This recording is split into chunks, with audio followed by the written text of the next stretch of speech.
In this episode, I tie up some loose ends. And I wear a hat on a hat.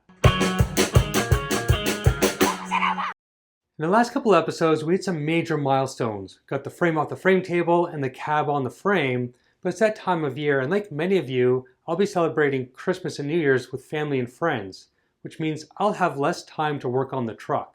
I want to keep the momentum going, so I put together a shorter video. Now I won't be hitting any major milestones, but I will be chipping at little things and heading in the right direction. And I want to thank all my subscribers. I think I'm at 127, and seeing that number grow really keeps me motivated to keep on making these videos. So I hope you're enjoying the holidays, and I hope you enjoyed this video. Welcome back to my 1996 GMC Sonoma Minitruck build, and in the last episode, we got the front suspension on and the cab on the frame, and just look at how low it's sitting.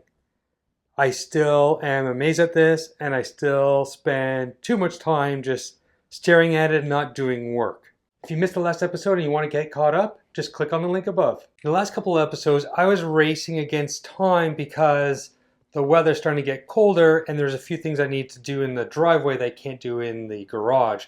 But now that I have everything in the garage, I just want to button up some of the loose ends. So starting in the back, I need to get proper bolts for the airbags.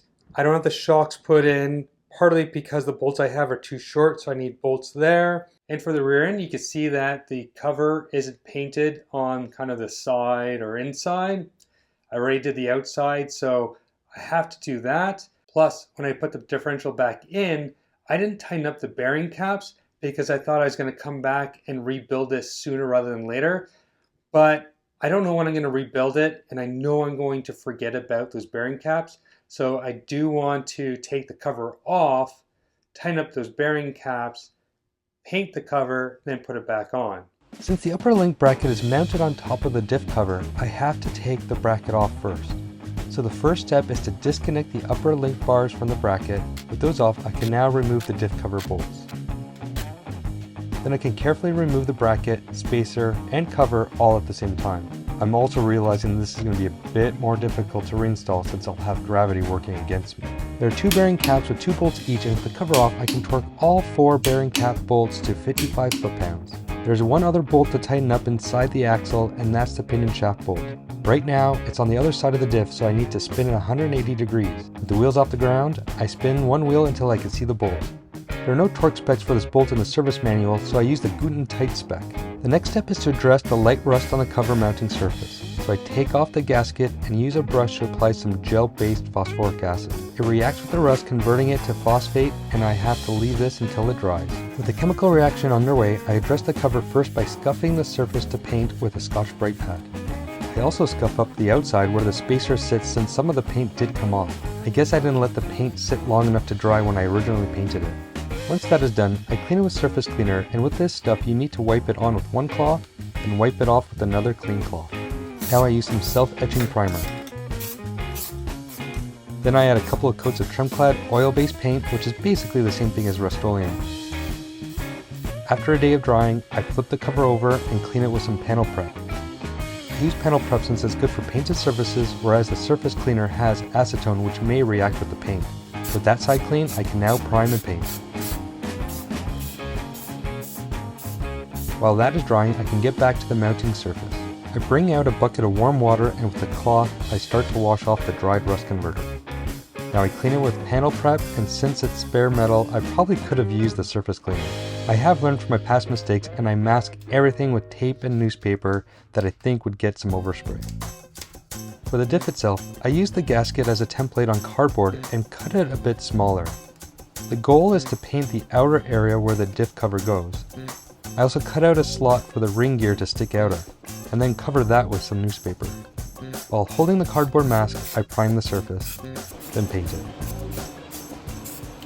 A couple of days ago, I flipped the cover around, and there's a couple of sections that stuck to the cardboard, and there's a little bit of exposed metal. So I thought, hey, I'll just quickly spray a little bit to cover it, and you can see here it crinkled. Now my temperature in the garage was 7 degrees Celsius, which is about 45 degrees Fahrenheit. Even though I turned on the heater so that as the garage warmed up, the paint would warm up, I think it was just too cold and it just crinkled up. Anyway, I sprayed again because there's still a little bit of exposed metal. I'm not too worried about it being flat because I have the gasket, but just want to share that with you is temperature really affects paint. So keep that in mind when you're painting in colder climates. After letting the paint dry, I removed the masking. Then came the tricky part to install the gasket, cover, spacer, and bracket all at the same time. I laid the bracket and spacer on my lap and used a bolt to align them, then add the cover and the gasket. Then I carefully move them all together and start threading the bolts into the case. After that, I start adding more bolts, making sure they stay loose so I can adjust the position as I go. With all the cover bolts in place, I torque them down to 22 foot-pounds. With the cover on, I add some gear oil. The service manual says to use 80 W90, which is really thick in the cold. I loosen the fill plug and remove it. Using an oil syringe, I start to fill up the diff. I was not prepared about how much of a workout this would be. It's really cold today and the oil was super thick. So it turns out one bottle's not enough to fill up that diff, so I need to get a couple more bottles. I'll do that tomorrow. In the meantime, I'll turn to buttoning up the rear suspension. So I have a couple more bolts for the lower links. These are for the shocks, and all these are for the airbags. For the airbag bolts, I'm going to secure everything with lock washers, but because of the size of the bolts, which are 3/4 inch long, it might not be long enough. And if that's the case, I'll just stick with the washers and use some blue Loctite. And the reason why I have 3/4 inch length is the better size would be 7/8, but they didn't have any in stock, and 1 inch, I'm worried it would bottom out in the threaded holes in the airbags. So that's why I'm sticking with 3/4 inch.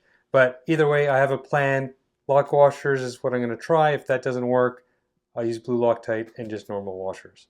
For the front suspension, I have some new metric lock nuts because the other ones are getting a little bit worn out and some of them aren't even locking anymore. So next step is let's get the rear suspension buttoned up again. I start off with installing one of the upper bars to the frame, then connect it at the diff. I have to wiggle the axle a bit to get the holes aligned. The lock nuts that I use are called Stover nuts, and the way that they work is that the hole isn't round, and the friction with that oval hole is what keeps them in place.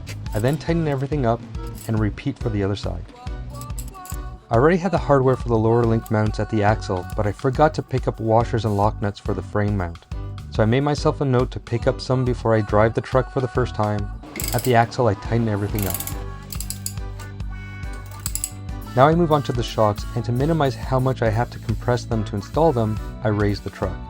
I start with installing the bolt on the lower mount so I can press down on the shock to compress it and fit it into the upper mount. It always takes a bit of force to get the shocks to start to move, but when they do, it gets a bit easier. I tighten it all up, then move on to the other side. The upper mount on the driver's side is a bit tighter, and the shock needed some light persuasion with the mallet as I push onto the bolt to get everything into place. Then I tighten everything up. Time for the airbag bolts. I want to remove the pressure between the bags and the mounts, so I place some jack stands under the frame and release some pressure from the bags. I remove the temporary bolts on the top, then the center one on the bottom. There are 3 bolt holes on the bottom of the bag, and going forward I'm going to use the 2 outer ones for ease of assembly, so I start there. Then I install the 2 upper bolts, all with washers and lock washers. I then move over to the other side and repeat the process. With everything loosely bolted, I center the top of the bag to the top mount as best as I can and tighten up the bolts. For the bottom bolts, I have to use a wrench since I can't get a ratchet under there.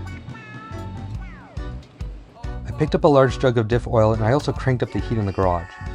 Even though the oil is running a bit thinner, it's still a workout with the syringe. I repeat the process until a bit of oil trickles out of the fill plug. Quick hack. Motormaster 1 liter bottles fit in the neck of 5 liter bottles so you can drain the small bottles before recycling them. Last thing to do is torque the drain plug to 26 foot-pounds. With the diff and the rear suspension 95% done, I'm going to end things off here. I hope you enjoyed the video, and if you did, please like, subscribe, leave a comment, and in the next episode, we'll button up the front suspension and start tackling the firewall.